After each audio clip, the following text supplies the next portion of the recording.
रहमान रहीम। अस्सलाम वालेकुम मेरे प्यारे नाजरीन।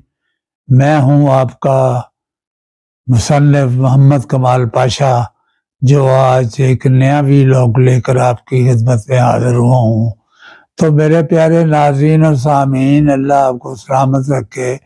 मुझे बेपनाह मैसेजेस और कॉल्स आई हैं इन वीलॉग्स के बाद, जिनमें ये जिक्र किया गया कि पाशा साहब, आपने इंडस्ट्री में अपनी इज्जत और मुकाम हासिल कर लिया, उसकी वजह आपके बाप और दादा का नाम नहीं था कि आपके बाप अनवर कमाल पाशा और फिर सितारा इम्तियाज जिन्होंने लिया हकीम अहमद शुजा अदब में, तो उनकी वजह से।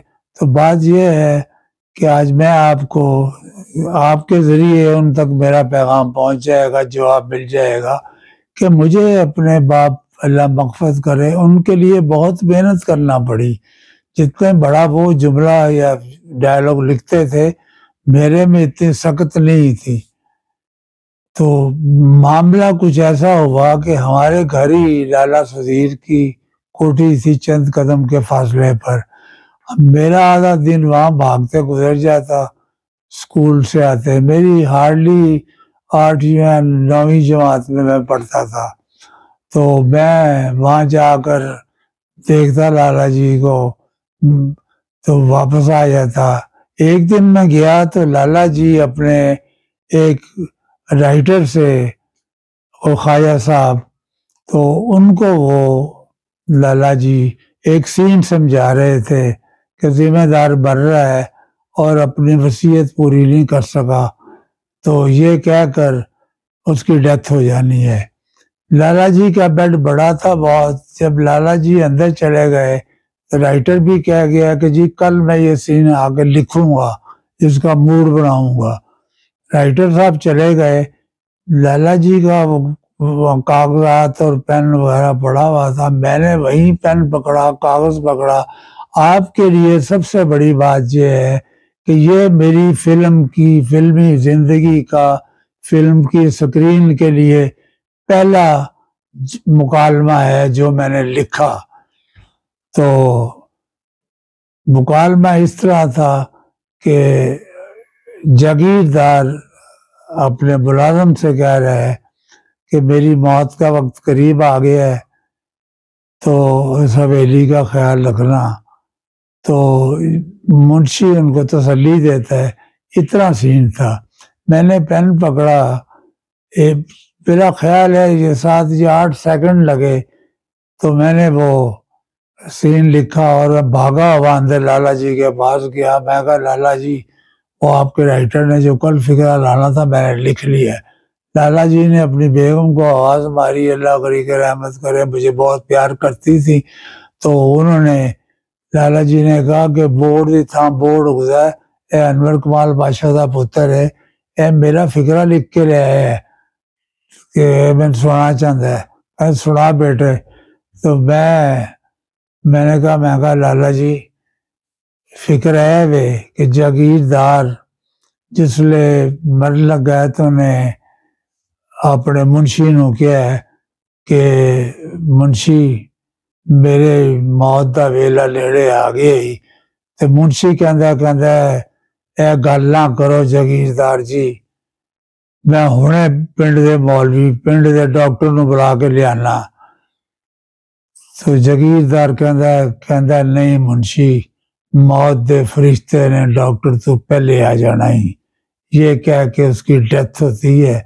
लाला जी यकदम उठे, मुझे मेरा माथा चूमा और उस वक्त के ज़माने में मुझे 200 रुपया दिया, जो कि शायद आज 40,000 रुपया बनता हो। तो यूं मेरी ज़िंदगी का स्टार्ट हुआ और फिल्म बन रही थी, कंप्लीट थी, अब उसका वाइंड अप था।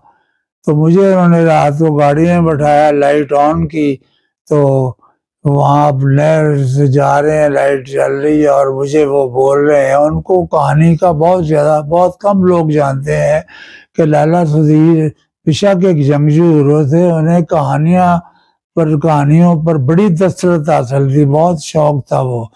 तो जा रहे थे तो उन्होंने मुझसे वो एड लिखवाना शुरू किया और मुझे नरेट करके मुझे घर के बाहर उतारा, क्योंकि हमारा करीब ही घर था। मैं मुझे कहने लगे सुबह 11 बजे अब तुमने पहुंच जाना है, और जिस वक्त उतारा उस वक्त सुबह के 4 बजे थे। मैं आगे बैठा, अनथक आदमी जैसे होता, मैंने पानी पिया, मैंने वहीं बैठकर सीन लिखना शुरू किया। मुझे नहीं पता हवा का एक झोंका आया, मेरी आंख लग गई। 20 मिनट के बाद फिर मैं एकदम उठा, पानी अपने आप पर डाला, और मैंने वो जो वाइंड अप जो उन्होंने रेड किया था वो कंप्लीट किया। तो मैं शायद घंटा 2 घंटे सोया। 11 बजे मैं लाला जी के पास पहुंच गया। उनकी बेगम ने मुझे बहुत डांटा कि लाला जी तो 2 बजे उठेंगे, तुम्हें 4 बजे सुबह उतारा और अब 11 बजे बुला लिया है। मैंने कहा जी नहीं बाजी, बस लाला जी का हुक्म था। उन्होंने मुझे नाश्ता वगैरह कराया। लाला जी आ गए, कहने का हाँ बेटे सीन लिख ली है। मुझे लेकर बाहर आए। जब मैंने सीन सुनाया, मुझे उसका फिक्र आज भी याद है। और समझ लें कि पहली बार के वो हीरो एंड में विलन को कहता है कि मैं तेरी कंड चुंझ गोलियां दी जंज लगा देंगा, ये फिक्रा था उसका। तो लाला जी ने सीन बड़ा अप्रिशिएट किया। रात पड़ी तो मुझे कहने लगे कि बेटे ही वो सीन संभाल के रखना, आज मैं तुझे एक और तरीका बताता हूँ यार, मैं को मुतमिन नहीं हूँ सीन से। इस तरह करते करते आप यकीन करें, लाला जी ने एक सीन के मुझसे 21 सीन लिखवाए। सीन एक ही था वाइंड अप का, जिसे 21 बार लिखा गया।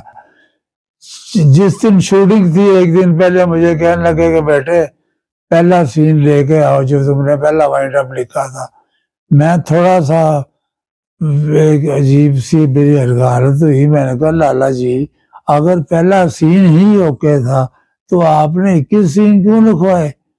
लाला जी कहने लगे बेटे बात ये है, मैं तुम्हारी एक्सरसाइज करा रहा था, तुम्हारी कुश्ती करा रहा था, ताकि तुम किसी अखाड़े में गिर ना पड़ो।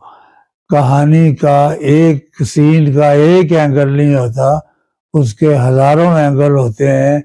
हम लोग मेहनत नहीं करते, आखिर वो भी सारे फाइनल हैं, लेकिन पहला सीन हो। तो ये था वो मुकाम जहाँ से मेरे राइटर बनने का आगाज हुआ, और फिर मैं जेलर ते कैदी यहाँ से मेरी शुरू हुई। आज का वीलॉग मैं नेक दुआओं के साथ ख़त्म करता हूँ। इंशाल्लाह जल्दी आपकी खिदमत में हाजिर होऊंगा।